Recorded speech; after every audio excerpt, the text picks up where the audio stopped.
What is going on, everyone? This is Ryan with Automatic Comics. Got a fun video here today. Got a CGC unboxing. This is actually a book that I sent in to have the restoration removed and then, have it regraded, see what it comes back as, all that kind of stuff. I've also got a unboxing of some books that I recently picked up, so I figured I'd show those, and a couple books that just sold, so I figured I would talk about those as well. Kind of cover everything that I have, right now to talk about in one video. But the first thing I'm going to talk about here is this one. This is the CGC unboxing. So this was the last set of books that I had to come back as part of the recent submission that I did. So I had a submission where I got back those vintage Fast Track books. If you watched that unboxing video, had the kind of the old Batmans in it and a couple other things. Then I had an unlimited value tier submission that had an Avengers 4, that first Silver Age cap, and a Foxhole #2, which is a classic Jack Kirby war cover or war book. And then this one here, where I had two books that I was trying to have the restoration removed. One of them, I couldn't have the restoration removed. They just decided that they thought it was going to damage the book too much. So that one is not having that done. And then we've got another one, though, that they were able to remove the restoration and, get a universal label, got it graded, all that kind of stuff. So we're going to get into this box here. We'll talk about that book, show that book off, because this is one that was already graded. It was graded as a 3.0, and it had, I think it was tear seals, and it was a C1. So C1 means it's amateur restoration, but it's the smallest amount. But that one can be a pretty large range. So that's something you always got to be aware of, is that you can have C1s or B1s or whatever, and it's actually a lot more than you might think it might be. But this one, let's get this out here. This one was a 3.0, it was a C1, so amateur, small amount of tear seals. And this one I've already checked the grade. This one did come back lower, but it did come back universal as well. And it's not cheap to have that restoration removal done, especially as you get to more expensive books. Again, just like with grading, they charge based on the tier of the book. So I sent these in the high value tier, or this one in the high value tier. So the restoration removal cost, I believe, $75 plus a $15 screening fee, so that's $90, plus the grading, which is like $76, plus the shipping there, which was, I think, $45 in total, but you divide it between the different submissions. And then it was a $30 return shipping. So overall, to have the restoration removed on this, and they have like a $5 processing fee. So overall, this is like $200, give or take, maybe even a little more than that, to have that restoration removed. But, I think it was well worth it. So here's the book, and I already know the grade, but I'll bring it down because it's a little more fun this way. So you may have seen this similar book in my unlimited value tier. So that was a Foxhole #2 that came back a 3.0 that I sent in. This is a Foxhole #2 that came back a 1.8. Off-white to white pages, great page quality. This one does have the note here where it says small amount of glue on cover.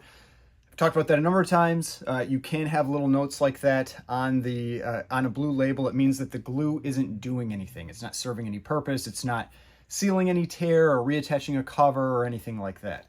So we got a universal 1.8, and I think that this was well worth the cost. And I'll talk about why.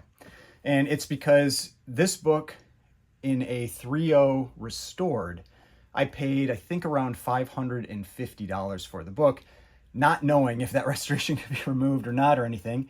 I spent about $200, like I said, getting the restoration removed. So now we're in $750. And I think a 1.8 is worth anywhere from about maybe $1,500 to $1,700. Again, depends. It's what someone will pay, but historically, based on the value of this book, I think somewhere in that range, maybe even a little bit higher, tends to go for about $1,000 a point. This is a 1.8, give or take. So really cool book, presents really, really well. The main reason for the lower grade is there's just a lot of splitting on the spine, and I don't know if that's because that's where maybe some of that tear seal was, and that had to be removed, which then caused splitting, or what. I can't speak for exactly what caused it. There was also, I believe, a seal back here that probably had to be removed a little bit. But in general, a great presenting 1.8. That's what spine splitting tends to give you, is really good presenting, lower grades, but a tough book. I think they're only like, I don't even know if there are 30 universals on Census. It's somewhere around that range. I could maybe check, but I don't know. You can go check. Somewhere around that range. So relatively tough book, but a nice presenting copy. So Foxhole, number 2, classic Jack Kirby war cover. And just, I love the colors on this one. The purple background's really cool. So that's the first one. So I think that was well worth the investment in having that restoration removed, because, I mean, it's not just that usually like you'll get just more value out of a universal than a restored book, but it's also the demand for the book, because some people just won't buy restored books, even though, like, when I'm talking about the golden age where books are a lot more rare like that, I mean, you can't be that picky. You kind of can get what you get, so there's that part of it. But it's also just, yeah, I mean, some people just won't buy them regardless, and so if you have a universal, you're more likely to have a greater interest in the book. So the next thing here, I've got a little box of comics here. This was a lot, or a group of comics that I picked up, and I just thought that it seemed like they were a good price, and so I bought them. And so these are ones that I'll check out. They're all relatively lower grade, but even with that, these are all older, kind of like late Golden Age, early Silver Age. I don't want to accidentally nick a book. Late Golden Age, early Silver Age Action Comics. And I felt like they were just too good of a deal, so I decided to pick those up. So we will kind of show off these books a little bit. 2,000 years later. So 9 different books here. First one we've got is Action Comics number 127. So just, yeah, I mean, kind of like a jokey, I mean, that's what you get in this era. You know, it's like, I think this is like, yeah, this is 1948. So this is late 40s. I think the rest of them are kind of like early to mid 50s. But this is kind of the content you tend to get in that area, kind of a little more slapstick, jokey type covers. But Action Comics number 127. Then we've got, this is a cool cover. I like those purple background covers. This one is Action Comics number 210. So we've got Superman on the cover there. Welcome to Superman Land. But yeah, the purple backgrounds, just, I don't know, they always stand out. Next one is probably the coolest cover of the bunch. This is Action Comics number 229. Got a space cover here. You know, the black background, Superman flying around in whatever this tube is. It says he's become a satellite. I don't know. But Action Comics number 229, a cool looking book. Then we've got Action Comics number 245. And then another rocket type comic. We've got Action Comics number 246. Now let's see who's in this one. It says, great stars that scientist and his wife are sending their baby son to another planet on a rocket just like the one that carried me from Krypton to Earth. Is this world coming to an end the way Krypton perished? So we've got here The Doom from Krypton. And then we've got a cool one here. We've got Action Comics number 250. It's a cool looking cover there. This one, I don't know. This just has an older feel to it, but it's not. But yeah, I like the look of that one. Then we've got Smart Superman. We've got Action Comics number 256. He's got a huge brain. Then we've got Action Comics number 257. And finally, Action Comics number 259.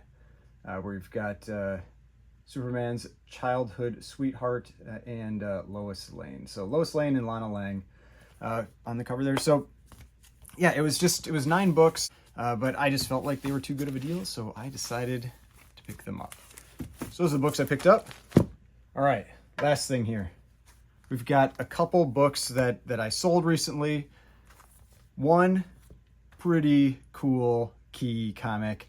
We have got Batman number 25. Now, yeah, it's a lower grade book, but this is still, one, it's an awesome cover. A really cool cover. You got the black background, you got the motorcycle, you got the Ring of Fire, but this is also a key in that it is the first time you have supervillains teaming up. You've got the Penguin and the Joker teaming up. I have another copy that I've shown the interior before for, and it's a great opening splash page that I'm not going to take this one out, but yeah, great opening splash page with this one. really cool, kind of like, call it like almost like a first appearance, that first team up. The equivalent for Marvel in the Silver Age is kind of the, what is it? It's Fantastic Four #6, which is that team up of Submariner and Doctor Doom. But this is the one for, Batman, like much earlier, and two huge villains, Joker and the Penguin. And just a really cool cover to go with it. Then the last one here, this is just a hot book right now. We have got Daredevil #184. The really cool, no more Mr. Nice Guy, Daredevil with the gun on the cover. And two very different price points on these books. This one was $10 plus shipping, and then this one was $700 plus shipping. So yeah, even lower grade books like this, I mean, early Batman, big keys, cool covers are very expensive. But two pretty cool books there that I sold recently. We've got the the Foxhole #2. Really happy with getting that one back as a universal grade, because you don't know when you send those in if they're going to be able to remove the restoration or not.